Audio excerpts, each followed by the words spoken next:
Bismillahirrahmanirrahim. Assalamualaikum warahmatullahi wabarakatuh. Sahabat Arajuan dimanapun kalian berada, kita berjumpa lagi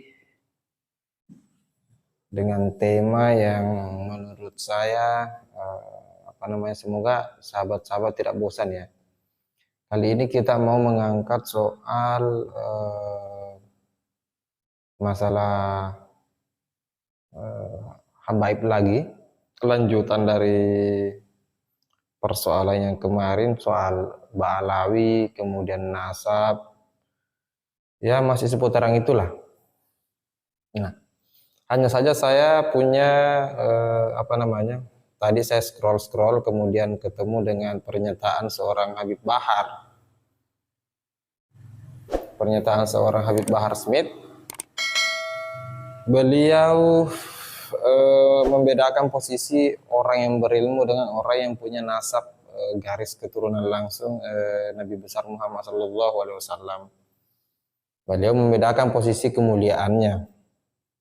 Kalau di video sebelumnya saya berpendapat bahwa persoalan nasab garis keturunan ketemu di laki-lakinya atau ketemu di perempuannya, kan itu yang dipertentangkan, itu yang banyak spekulasi yang muncul, pandangan-pandangan dari beberapa tokoh terkait persoalan nasab itu. Kalau pandangan saya beda. Maksud saya berpandangan bahwa persoalan nasab itu, persoalan kemuliaan itu bukan persoalan nasab saja, tapi juga persoalan figur, adab, keilmuan dari yang bersangkutan, mau dia habaib mau bukan habaib, tetap saja harus dimuliakan sesuai dengan porsinya, sesuai dengan figur. Misalnya ulama-ulama kita, ulama-ulama sepuh yang ada di Nusantara, sekalipun dia tidak memiliki jalur atau jalur nasab yang jelas sampai ke Nabi Muhammad, tapi saya pikir layak untuk dimuliakan karena kealimannya, karena ilmu itu. Jadi kita dengar dulu pandangan dari Habib Bahar, kita dengar dulu pernyataan beliau. Antara lebih mulia ilmu atau lebih mulia nasab garis keturunan. Para ulama berbeda pendapat. Ini penting ini penting. Syaraful ilm am syarafun nasabin nabawi. Lebih mulia kemuliaan berilmu, kemuliaan orang yang berilmu, atau kemuliaan orang yang bersambung nasabnya kepada Nabi Muhammad, yakni para habaib. Para ulama sepakat, ya, mana yang lebih utama? Keutamaan ilmu atau keutamaan garis keturunan Rasulullah? Maka para ulama menjawab yang kedua. Yang kedua yang lebih utama. Loh, kenapa? Qalu, para ulama itu berkata, li'annahu dzati. Karena garis keturunan itu zat. Nggak bisa dirubah. Zat. Darah daging. Baik, itu tadi sahabat-sahabat sudah dengar sendiri bagaimana pernyataan seorang Habib Bahar memisahkan antara orang yang berilmu dengan orang yang bernasab. Menurut beliau, pandangan yang kedua adalah pandangan yang paling benar menurut kesepakatan pandangan dari kebanyakan ulama, mengatakan bahwa nasab itu lebih utama ketimbang ilmu. Tapi kenapa misalnya Habib Bahar harus mengangkat persoalan itu? Mungkin karena persoalannya adalah banyak orang yang mengkritisi dan tidak suka soal karakter dan pembawaan seorang Habib Bahar Smith. Ya, termasuk saya salah satunya.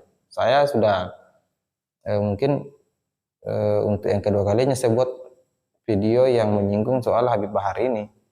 Baik dari segi retorikanya, baik dari segi narasi-narasinya yang sering dia lontarkan di sosial media.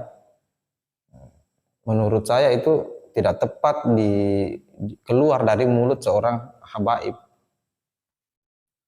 Nah, mungkin itu alasan kenapa dia harus mengangkat kata-kata lebih tepat dan ulama sepakat bahwa orang yang bernasab itu jauh lebih mulia ketimbang orang yang berilmu. Kalau saya bukan cuma soal itu, lebih tepatnya adalah orang yang punya nasab sekaligus punya ilmu dan punya adab itu yang mulia.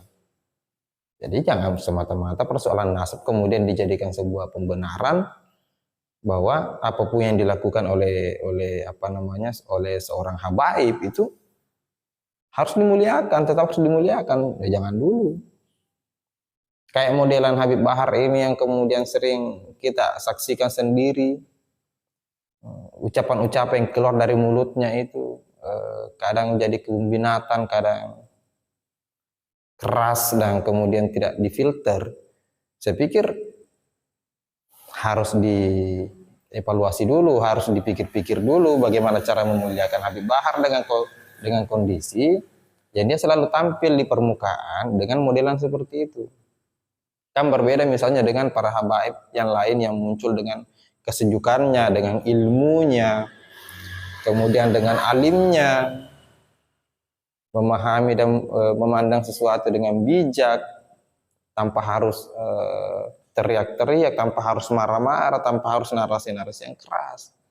Ya, itu yang mulia menurut saya.